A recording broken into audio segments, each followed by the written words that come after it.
A mediados de los años 80, la misteriosa desaparición de un hombre en Sacramento, California, llevó a las autoridades a investigar una pensión con un oscuro pasado. Nadie sospechaba de la dulce ancianita. Ni siquiera cuando comenzaron a aparecer cuerpos enterrados en mi jardín. Soy Dorotea Puente. Durante años, mi casa fue un refugio, pero también una prisión. Allí no solo cuidaba a mis huéspedes, también decidía quién viviría y quién desaparecería para siempre. ¿Alguna vez te has preguntado qué secretos pueden ocultar las personas que crees conocer?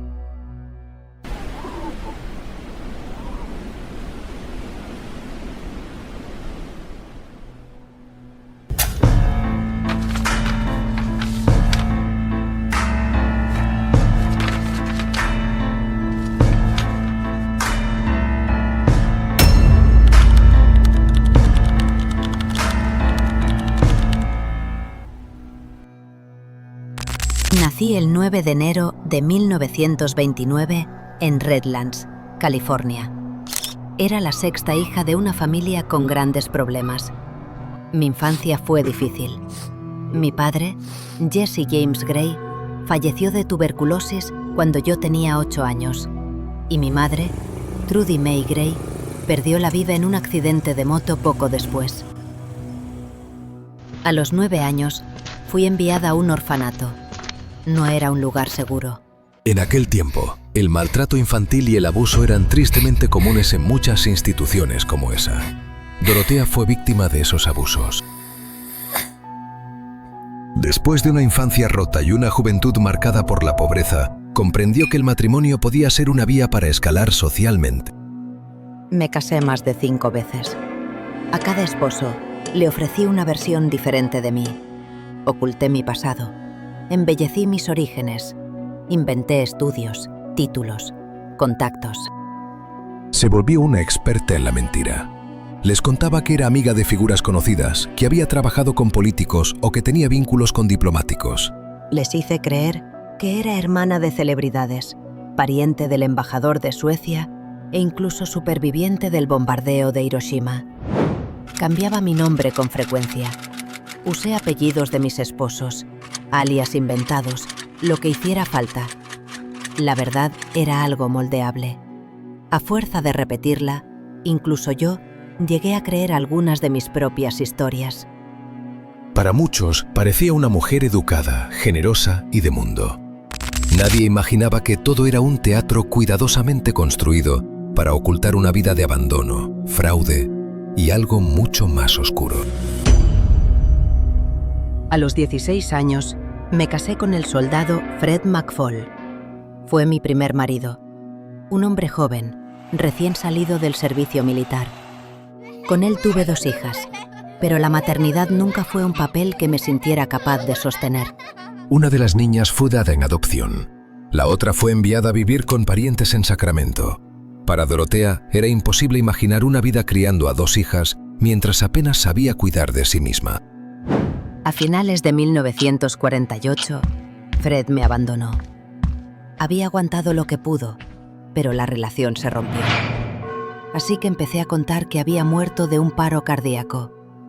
Era más fácil decir eso, más digno, más conveniente. A esas alturas, ya me había acostumbrado a mentir si eso me mantenía a salvo. 12 años después, en 1960, vivía en Sacramento y decidió abrir una casa que oficialmente era una pensión, pero en realidad funcionaba como un prostíbulo encubierto. No era la primera vez que cruzaba líneas grises, pero esta vez le atraparon. La policía me arrestó ese mismo año. Me acusaron de operar una casa de citas. Me declaré culpable.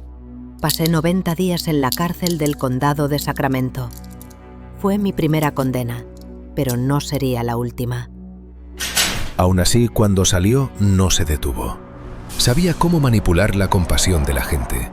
Aprendió que si mostraba una sonrisa amable y hablaba con voz suave, muchos la creerían incapaz de hacer daño. Eso le dio más poder del que nunca había tenido. Al salir, comencé a trabajar como auxiliar de enfermería y cuidadora, especialmente con personas mayores o con enfermedades mentales. Era el papel perfecto. Nadie sospecha de quien cuida a los más frágiles, pero ella no lo hacía por compasión. Fue entonces cuando comenzó a ejecutar sus siniestros planes. Así nació lo que más tarde se conocería como la Casa de la Muerte. La pensión estaba ubicada en el 2100 de la calle F, en el barrio de Alcali Flat, en el centro de Sacramento, California. Era una casa de estilo victoriano, construida a principios del siglo XX. De aspecto antiguo pero bien cuidado, el inmueble tenía 2 plantas, un sótano pequeño y un jardín trasero cercado, el mismo en el que más tarde hallaron los cuerpos de varias víctimas.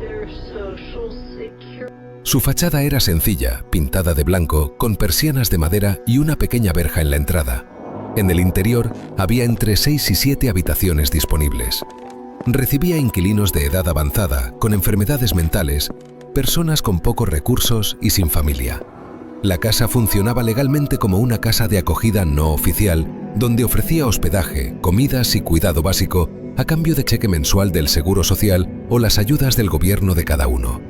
Las autoridades toleraban esta actividad porque aceptaba a personas que otros rechazaban. La veían como una mujer responsable, amable, caritativa. Pero todo estaba fríamente calculado. Usaba flurazepam para sedar a sus residentes. Cuando estaban completamente dormidos, los asfixiaba con una almohada. Luego los envolvía con una sábana y bajo la oscuridad de la noche, los enterraba en el jardín trasero. Era el mismo jardín que cuidaba con esmero, como si ocultara flores en vez de cuerpos. Falsificaba sus firmas para cobrar sus cheques y retiraba dinero de sus cuentas bancarias, incluso después de fallecidos. Su amiga Ruth Monroe se hospedó allí hasta que murió envenenada tras beber una taza de té de menta. Persuadió a las autoridades de que su muerte fue inducida por una depresión. Me ganaba la simpatía de mis inquilinos y por las noches salía a bares del centro. Allí también estafaba a hombres solitarios, vulnerables, ingenuos. Para ella, cada persona era un recurso, una cuenta, un cheque, una firma por falsificar. Después de varias denuncias, le arrestaron nuevamente. Me acusaron de 34 cargos por fraude. Pasé un tiempo en prisión, 2 años y medio, tras los cuales fui puesta en libertad condicional. Nada más salir, volvió a la pensión y continuó estafando a los residentes. Mi jardín siempre fue mi santuario, mi secreto mejor guardado. No permitía que nadie se acercara, y con razón. Contraté a Ismael Flores y le pedí que construyera una caja de madera para guardar libros y otros artículos. Después, lo acompañé a un almacén y en el camino le ordené arrojar el baúl al río. Así logré deshacerme de Everson Gilmuth, mi última pareja. El 1 de enero de 1986, un pescador descubrió esa caja. Debido al avanzado estado de descomposición, los forenses no pudieron identificar el cuerpo hasta 3 años después. Durante ese tiempo, hizo creer a la familia de Gilmuth que seguía vivo, aunque enfermo. Hasta 1988, los servicios sociales de Sacramento confiaron plenamente en mí, especialmente con los casos más difíciles. Peggy Nickerson, un asistente social, fue una de las que más huéspedes me refirió en esos años. 19 personas pasaron por mi pensión sin sospechar mis verdaderas intenciones. Cada vez que llegaba el correo, lo interceptaba para evitar que los destinatarios tuvieran acceso a la documentación. Luego falsificaba firmas, retiraba dinero de los bancos, cobraba cheques. Y si alguien me descubría y se atrevía a enfrentarse a mí, simplemente lo eliminaba. Siempre seguía el mismo patrón. Los drogaba antes de asfixiarlos y después los enterraba en el patio trasero de la propiedad. Pero en 1988, los vecinos comenzaron a quejarse del hedor que emanaba de la casa. Yo me justificaba diciendo que era un problema del alcantarillado. Usaba cloro, cal, lo que fuera para contener el olor, pero nada funcionaba. El mal olor persistía y no podía ocultarlo por mucho más tiempo. Se sumó el misterio de Álvaro, conocido como Jefe, un hombre que vivía con ella y desapareció de la noche a la mañana. Les dije a todos que había decidido regresar a México. La realidad era mucho más oscura. En agosto, después de que él arreglara el jardín y lo cubriera con una losa de cemento, nadie volvió a verlo. El 7 de noviembre, tras la denuncia de un asistente social, la policía vino a mi casa. Les di explicaciones convincentes sobre el paradero de Álvaro y se retiraron sin sospechar nada. Pero solo 5 días después, regresaron para registrar la propiedad. Un huésped aseguró haberme visto enterrando algo en la tierra. Fue entonces cuando todo comenzó a desmoronarse. El detective John Cabrera comenzó a excavar en el jardín y pronto encontró un hueso humano, la pierna de Leona Carpenter.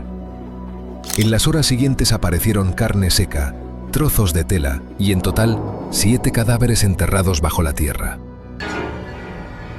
Mi sorpresa y conmoción fueron tan convincentes que al principio no me consideraron sospechosa. Aprovechando esa falsa confianza, salí con la excusa de comprar café y escapé a Los Ángeles. Allí adopté la identidad de Donna Johansson para pasar desapercibida. Cambié mi apariencia, hablaba poco y evitaba lugares concurridos. Pero cometió un error una noche en un bar cuando habló con un hombre llamado Charles Wilkes. Parecía un jubilado amable. Le dije que era nueva en la ciudad y quedamos en vernos al día siguiente. Esa cita nunca llegó. Cuando Charles llegó a casa y encendió la televisión, allí estaba Dorotea, retratada como una peligrosa asesina buscada. Él llamó a la policía y así terminó su fuga. Now, I know that the concrete up in front of the shed hasn't been on the ground that long. I can tell. Up in front of the shed? You know where the rose bushes are? You put the roses in the little round circles? Oh, yeah. Right in front of the shed. Not in back of the shed where the garden area is, but in front there. It's about an inch thick. Let me see, in there it's, How about this last summer, maybe you put that down? I'm trying to think how long ago. This whole thing is up. I think you realize it. Whatever has been going on is up. It's over. Because we are going to uncover that yard. And you've lived there. And that's why, Dorothy, I'm saying right now, this whole thing is up. These people have been missing and you can't even explain why. And then when you tell me it's something that is totally different than what I know. Why? Am I wrong? Am I lying? I haven't killed anyone. Then what happened there? My conscience is not bothering me. When I confessed to my other stuff and went to prison for it, I was glad to get it off my conscience. And that's why you'll never rest, and you have no intention of going back to prison. I know that. And I don't know if you would honestly tell me. I don't know right now if you would tell me. Una vez capturada y de vuelta a Sacramento, negó su implicación en los crímenes. Pero las pruebas eran irrefutables. Análisis forenses mostraron altas concentraciones de flurazepam en la sangre de las víctimas y sus huellas estaban en los cuerpos. Además, se descubrió que cobró más de 60 cheques pertenecientes a los huéspedes después de su muerte. Mi juicio comenzó en octubre de 1992, en San Mateo, porque el caso había generado demasiada atención en Sacramento.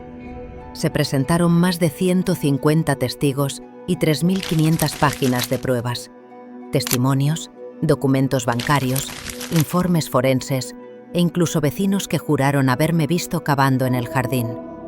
Me acusaron de 9 asesinatos, pero solo me juzgaron por 3, los de Ruth Monroe, Leona Carpenter y Dorothy Miller. Ruth Monroe fue una de mis primeras víctimas en esa casa. Era una mujer mayor que antes de llegar a mí había vivido sola y con problemas de salud que la hacían vulnerable. Su familia la había dejado de lado y sus amigos eran pocos. Estaba buscando un lugar donde sentirse segura, alguien que le ofreciera cuidado y compañía. Esa necesidad la llevó directo a mis puertas. Leona Carpenter tenía una historia más complicada. Antes de venir a mi pensión, luchaba contra el alcoholismo y padecía problemas mentales que la hacían inestable. Había sido rechazada por muchas otras casas de cuidado. Nadie quería hacerse cargo de ella. Dorothy Miller, por su parte, era una mujer sin familia cercana, sin un lugar donde vivir. Había pasado por varias instituciones y hogares, buscando estabilidad y apoyo. Su historia estaba marcada por el abandono y la fragilidad, lo que me permitió ganarme su confianza fácilmente.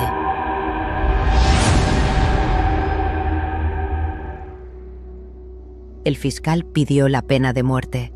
Sin embargo, el jurado no logró unanimidad en 2 de los cargos.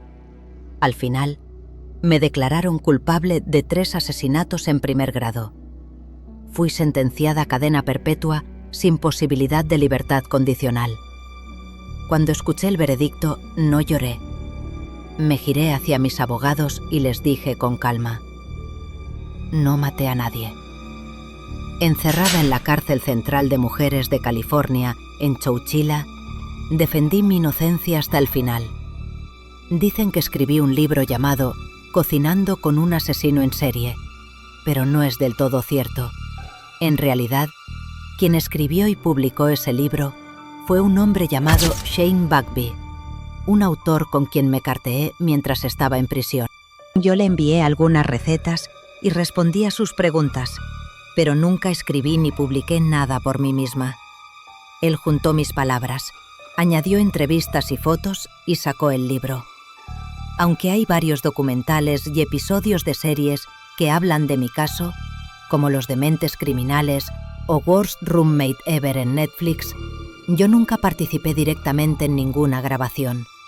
Lo que sí hice fue responder algunas preguntas por escrito o por carta a periodistas y autores que querían conocer mi versión, pero nunca di entrevistas en persona ni acepté cámaras frente a mí. En 2011, a los 82 años, mi historia llegó a su fin. Morí por causas naturales. Y aún así, muchos siguen preguntándose si alguna vez dije la verdad. Mi vida fue un laberinto de secretos, mentiras y sombras. Un delicado equilibrio entre el cuidado y la destrucción. Fui madre, esposa, cuidadora y asesina. ¿Qué impulsa a alguien a cruzar los límites más profundos de la moralidad y la empatía? ¿Es la desesperación? ¿La necesidad de control? ¿O la fría lógica de quien ha aprendido a sobrevivir a cualquier precio? La justicia dictó mi condena, pero nunca logró desentrañar por completo dónde termina la verdad y dónde comienza la invención en mi historia. Al final, queda en cada uno de nosotros la responsabilidad de cuestionar. ¿Hasta qué punto podemos fiarnos de las apariencias? Si te gustó este vídeo, dale like y suscríbete para más contenido sobre crímenes y misterios impactantes. No olvides compartir tus pensamientos en los comentarios. Elizabeth Short tenía apenas 22 años y un anhelo muy concreto: abrirse camino en el mundo del espectáculo. Fascinada por el cine y por las luces de Hollywood, buscaba un espacio propio en una ciudad que vivía entonces su máximo esplendor. Pero su nombre no quedó ligado a la gloria cinematográfica, sino a algo muy distinto. Su rostro se convirtió en el emblema de uno de los crímenes más mediáticos y perturbadores del siglo XX. Nunca apagues la luz.